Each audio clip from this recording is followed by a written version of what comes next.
What's a story, amigos? This is Kino with some cool stories for today's story time. First, James McDaniel reads the story of a young bear who learns to live on his own. He stood on his hind legs, let out an angry, hungry, tired roar, and jumped through the air onto it. Then, Jamina likes pretending she's a hunter, but one day... Jamina looked up.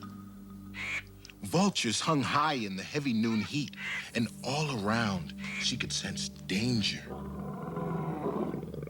Never go alone into the bush, her parents had warned. And our last story is about a bear and a boy named Eddie. Now, what's for dessert? Said the bear. Let me see. Oh, please, whimpered Eddie. Don't let it be me. Major funding for Storytime is made possible by a grant from Helen and Peter Bain, so that families everywhere can share the joy of reading with their children. Additional funding is provided by the Corporation for Public Broadcasting and by the annual financial support from viewers like you.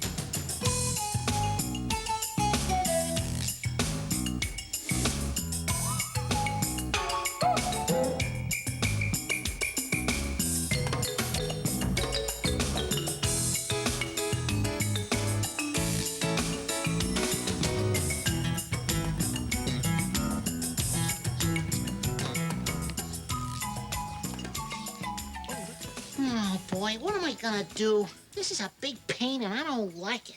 Oh, hi, Kino. Hi, Kino. Oh, hi, and hi. What's the matter, Kino? You look like something bad happened. Well, it did, or it's about to happen. What is it? My mom told me she's not gonna drive me to school anymore. Well, what's wrong with that? 8 blocks, Lucy. That's what's wrong. 8 long blocks. 8 gigantic blocks.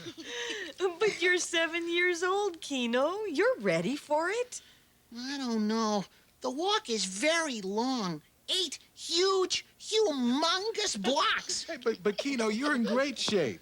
You play soccer all the time. You have to run further than that when you play. I'll bet you don't have to walk to school on your own. Well, Kino, I haven't been in school for a little while, but I do have to go by myself to work. How do you get to school, Amanda? Well, my mom drives me to school. Yeah, there you go. How about you, Corey? How do you get to school? Anytime my mom and dad picks me up, and just take me to school. Your mom and After I do dad? all my stuff. Well, walking to school is a good thing, Kino. It means your parents trust you and that they know you can handle it. I don't know. I kind of liked it when my mom drove me to school. So, well, I'm a little bit worried. Oh, are you worried because your mom won't be there? No. Well, maybe a little bit. But you'll be with all your friends, and you'll get used to it before you know it. You'll see, and you may even enjoy it. I don't know. Well, I got an idea. Maybe a good book would make you feel better. Oh, okay. Oh, I've got just the one. Oh, great. Here it is. It's an adventure story about real bears. Okay, let's read Bear by John Schoner. Okay. He woke in the cold rain and rolled onto the warm spot where his mother slept. Her scent was weak, and the spot was cold. He sat straight up, and he took a deep whiff. She was gone. He could smell the trees and the grass and the river and the mountains. There was no fresh smell of Mother. He whimpered as he smelled harder and harder, but he couldn't find his mother. He ran up and down the trails they used, but there was no sign of her. All his life, Mother had been near him, finding food and protecting him. Now she was gone. All afternoon, he searched and got very hungry. He stopped to nibble at some berries, but they were green and sour. When he tried to dig up some bulbs, a lemming bit him right on the nose. It hurt so much that he turned and he ran down the hillside. He found a trail deep in the moss of the spruce forest, and he followed it fearfully without his mother. He had never been here before. A mother moose charged from behind some boulders and chased him away back into the dark woods. He did not know where he was. Alone, he curled up and he went to sleep. The next morning, he found another trail and followed it. He snuffled and whimpered and walked for days over mountains and snowfields and valleys of ash where nothing grew and there was nothing to eat. Then one night, he wandered hungrily into a new forest where a black shadow growled and charged towards him. He ran without stopping until he climbed a tree on top of a steep sandy slope. The big shadow circled and growled and clawed for a long time, but finally it left. He whimpered until he fell asleep, hugging the cold tree. When morning came, he was hungrier than ever and thirsty. But way down at the bottom of the moraine, he could see a stream flowing. He carefully looked around his tree, and he climbed down, and then he ran and slipped and tumbled down the steep, shifting sands, right into the icy water. The water was cold, but it smelled good. It was full of fish, and he saw their backs in the shallows. Big, bright, red, fat salmon.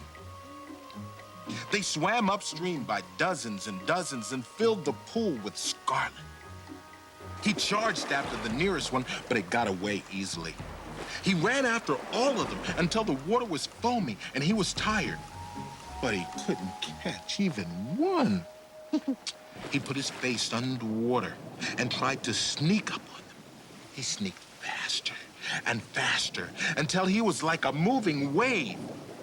And all he got was hungrier.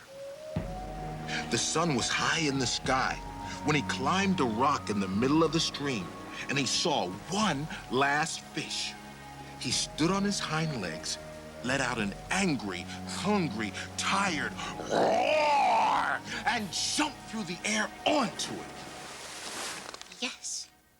Now he knew how to fish. For weeks more, fish came upstream, and he caught as many as he wanted. He grew bigger and stronger, and his roar got deeper and deeper as he grew. He chased seagulls and even eagles from his pool. And when the great dark shadow came to steal his fish, he stood up on his hind legs and let out his deepest growl. The old bear ran away, and he never came back. When the salmon stopped coming, he ate ripe berries that covered the hillsides. He had long forgotten his mother, but he was bigger and fatter and fiercer than ever, and ready for winter and anything else. The end.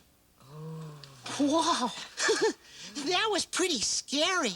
I didn't know what was going to happen next, especially when the bear wakes up and the mom's gone. Now, what did the bear have to learn when his mother left? You had to get bigger and stronger and eat all kinds of fish. Mm-hmm. What do you think, Amanda? What did the bear learn when his mother left?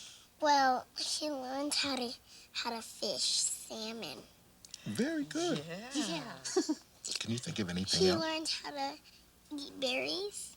Yeah, right. At the right time, which is important, right?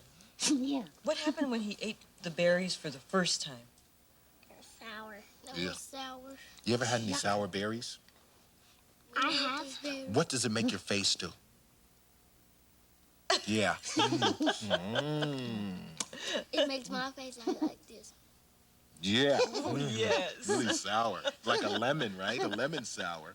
I have a question. Why did the mom have to leave? And maybe it was because the mama bear thought that the baby bear was ready to grow up and become a big bear and live on its own. What do you think? Do you think it was time for him to live on his own? Yeah. Didn't the mom care what happened? Oh, I'm sure she did, Kino. But that's the way mother bears are. Mother bears have to leave so their baby bears will become big bears. But why? Because that's one of the ways that bears grow, by learning things by themselves. Do you remember when the bear learned to catch fish? Oh, yeah. But all I know is I'm glad I don't have to go through what the bear had to go through. I only have to walk 8 blocks. And you're ready for it, too, just like the bear. I don't know about that. What I do know is I'm ready for another book. Oh, well, how about this one?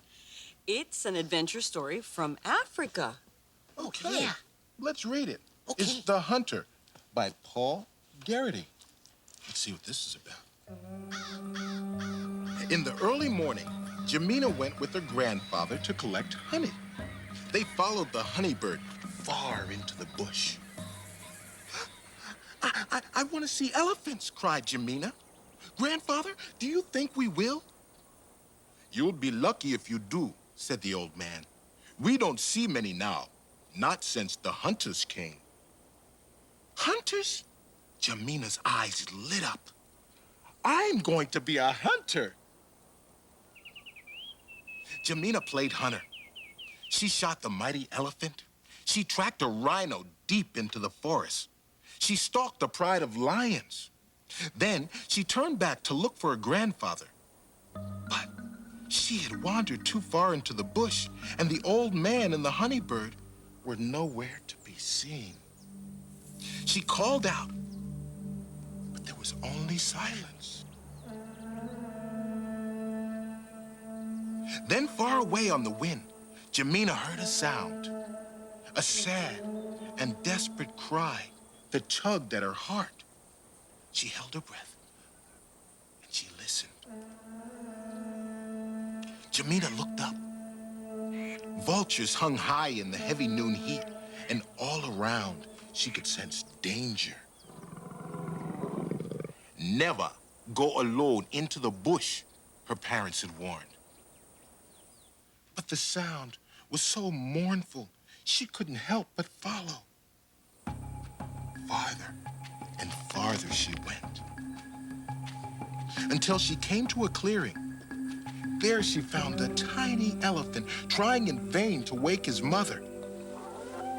The hunters had been there, and like Jamina, he was lost and afraid. Don't cry, little one, she whispered. Jamina tilted her head to listen. Perhaps the rest of the herd was nearby, but all she could hear was the endless rasping of insects in the heat. She knew the baby would not survive alone. She could try to lead him home with her, and perhaps they would find his family on the way. But the baby was frightened. I am not a hunter, she said softly. For a long time, she spoke to the elephant until he grew calm and nuzzled her with his trunk. Jamina stood up, and she walked a few steps. The baby followed, tottering weakly in the blazing heat. Then rain came, and cooled by the water, the elephant found strength to go on. At times, they slipped and struggled, but they kept on walking right through the storm.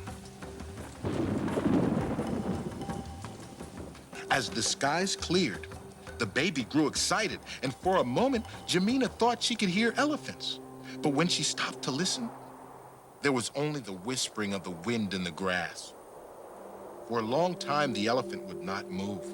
Then sadly and silently, he walked on. If you are lost, her grandfather had told her, follow the afternoon herds. They will lead you to the river. Home is on the other side. It was a long time before Jamina and the elephant found the herd of zebra making its way across the plain. They traveled with the thirsty animals all through the hot afternoon. As the sun dipped low in the sky, they finally reached the river. But hidden eyes watched them from below the water, and Jamina sensed danger there. "It's not safe to cross here, little one," she said. "We must travel on." As Jamina turned, she thought she could see elephants on the horizon. She blinked and strained her eyes, but there were only the acacia trees shimmering in the hazy heat. Jamina and the elephant set off again, but soon the baby began to slow down. "Just a little further," begged Jamina. But he was too tired to go on. As Jamina waited with him, she thought of her mother. If only she could call her. Soon people would worry. Soon they would come searching. The baby whimpered. She stroked him gently. He had no mother to call. "Listen," Jamina hushed the elephant. They could hear voices. "My parents," she thought. But the dark shadows in the distance were not her parents. "Poachers," she gasped under her breath. Now Jamina felt she too was one of the hunted. She prayed that the baby would not whimper, but the elephant sensed evil and stayed as still as a stone until the danger passed. Darkness fell, and the whoops and the howls of the night creatures echoed in the distance. Jamina huddled close to the baby and then clung to him in fear as the deep, terrifying groan of something hungry sounded nearby. As she waited to be hunted, the words of her grandfather came to her again. "If ever you are in danger," he said, "never lose hope." So Jamina listened for her parents, and she closed her eyes and she wished for them. But instead, she saw elephants. Her mind was filled with the great herds of long ago, herds that her grandfather had seen when he was young. Mighty tuskers whose shadows moved like ghosts across the plains. She could hear their deep and gentle murmurs close by. When she opened her eyes, there were elephants all around her, as if she called them in her dream. Jamina wasn't afraid. "Take this little one," she said, "and keep him safe." By the first light of dawn, Jamina's mother found her sleeping in the grass. "I was playing hunter and I got lost," Jamina said. She stayed very close to her mother all the way home. And as they reached the village, she said softly to herself, "I will never be a hunter." The end. Oh, phew. Oh, boy. That's a great story. Yeah, it was. That girl was tough. She took care of herself, and she took care of the little elephant. Mm-hmm. How do you think taking care of the elephant helped Jamina? Made her feel good. Mm-hmm. What do you think, They Corey? would keep walking, and a little elephant just found his family. Mm-hmm. I think it helped her because she felt so sorry for the little elephant that she couldn't be too afraid anymore. Was Jamina afraid? No. She wasn't afraid? You don't think she was afraid when she lost her grandfather at first? Would you be afraid if you lost your grandfather? No, I just hear something that just call my name. I just go. You just go? You're brave. Yeah. Me too. You wouldn't be afraid if you lost your grandfather in the woods, all by yourself in the forest with strange sounds like ooh, ooh, ooh, ooh, ooh, ooh, ooh, ooh, ah, ah, ah. Well, why do you think Jamina didn't want to be a hunter anymore? What happened when she found the little elephant? What had happened to the big elephant, to his mommy? Died. Yeah. And who had heard it. The hunters. So why do you think Jamina wanted to be a hunter at first, but then she changed her mind? Because you don't want to be a hunter all day. Right. Because she saw what the hunters had done to her friend, the elephant's mother, right? Yeah, I think maybe she felt sorry for the little elephant. Yeah. Yeah. Oh, Kino, when do you start going to school by yourself? Oh, tomorrow. But, I feel better about it already. First the book about the bear, and now this one. Well, I think walking to school isn't too hard compared to what happened in those stories. Oh, well, I don't think your mom would have you walk to school if she didn't think you were ready. And just remember to do what she said. Just like in the story. When Jamina got lost, she remembered what her grandfather had said. If you get lost, head for the river. Well, I know. My mom told me to stay on Jefferson Street all the way, and a bunch of other stuff. I'm kind of looking forward to it now that I heard these stories. Gee, thanks a lot, James. Hey, it was my pleasure. Well, I have to go now, everybody. I'll come back tomorrow, okay? Bye-bye. Bye-bye, everybody. See you later, Kino. And the next day...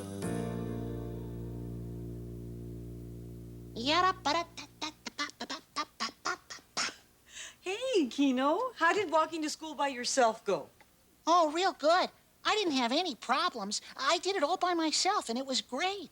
Oh, were you careful? Oh, sure. And you know what? What? Well, I went to the library in my school, and I asked for a book about a bear, and they gave me this one, and they told me that it's really kind of funny. A funny bear book would be good, since we had 2 adventure books yesterday. Would you like us to read it? Oh, you bet. That's why I brought it. Okay, here we go. Okay. It's the Bear by Jez Alborough. Eddie doesn't want to come and picnic in the woods with Mom. I'm scared, he said, about the bear, the great big bear that lives in there. A bear, said Mom. That's silly, dear. We don't get great big bears around here. There's just you and me and your teddy, Freddie. Now, let's all get the picnic ready. We've got lettuce, tomatoes, and cream cheese spread with hard-boiled eggs and crusty brown bread. There's orange juice, cookies, some chips, and... Oh, my! I've forgotten to pack the blueberry pie. I'll dash back and get it, she said. Won't be long. But, Mom! Gasped Eddie. Too late. She had gone. He sat on the basket and tried not to cry. Then, I can smell food, yelled a voice from nearby. It's the bear, cried Eddie. Where can I hide? What? Then he opened the basket and clambered inside. Out of the trees stepped a big, hungry bear, licking his lips and sniffing the air. A teddy bear's picnic, he bellowed. Hooray! Help, whispered Eddie. He's coming this way. He cuddled his teddy, he huddled and hid. Then a great big bear bottom sat down on the lid. The bear munched and he crunched. He chomped and he chewed and greedily gobbled up all of the food. Now, what's for dessert? Said the bear. Let me see. Oh, please, whimpered Eddie. Don't let it be me. Don't let him see me. Don't let him come. Help! Shouted Eddie. I want my mom! Eddie, I'm coming, called Mom. Are you hurt? It's the bear, cried Eddie. He thinks I'm dessert. A bear, said Mom. I told you, my dear. Your Freddie's the only bear around here. No, he's not, screamed Eddie. Behind you, he's there. Don't be silly, said Mom. There can't be. There just can't be. There isn't. A bear! I told you, cried Eddie. Run, shouted Mom. Blueberry pie, said the bear. I love it. Yum, yum. Yum. The end. Oh, you can see that it is a different kind of story. Oh, yeah. In this one, the bear's funny. I saw a bear once in the zoo, and it slept the whole time I was there. It didn't look funny like this one did. It was big, enormous. Oh, well, bears can also be fierce if they're bothered. Boy, I would have run away so fast if I were the little boy. Hey, remember the bear from that other story? Yes. Well, it looked pretty ferocious. I think that's what bears really look like. I think you're right, Kino. Look at this picture. Whoa, yeah, mucho ferocious. Mm-hmm. Well, I think we'd better go now. But, you know, I'm happy that you feel good about walking to school by yourself. Oh, yeah, me too. Good. Shall we do our story picks? Already. This is my story pick for today. Cora and the Elephants. See, Cora is this little girl who lives with a family of elephants. They even go on a trip to San Francisco in an airplane. Can you imagine traveling in an airplane with an elephant sitting next to you? I sure can't. And my story pick's an adventure story. It's called Feliciana Phaedra LaRue. And in this book, a girl goes into the swamplands of Louisiana and meets an alligator. Well, see you later, alligator. Oh, are you leaving? Well, don't we have to go now? In a while, crocodile. But first, keep a story in your heart. Yeah, in your heart. Bye-bye, everybody. Yeah.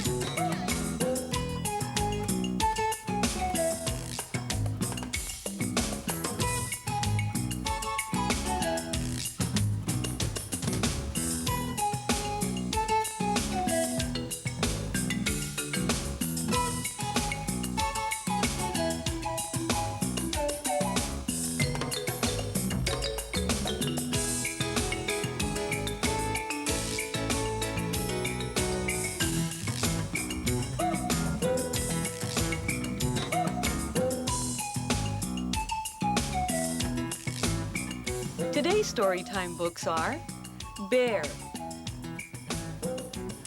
The Hunter, It's the Bear, Cora and the Elephants, and Feliciana Phaedra LaRue. You can find these and other books at your local library.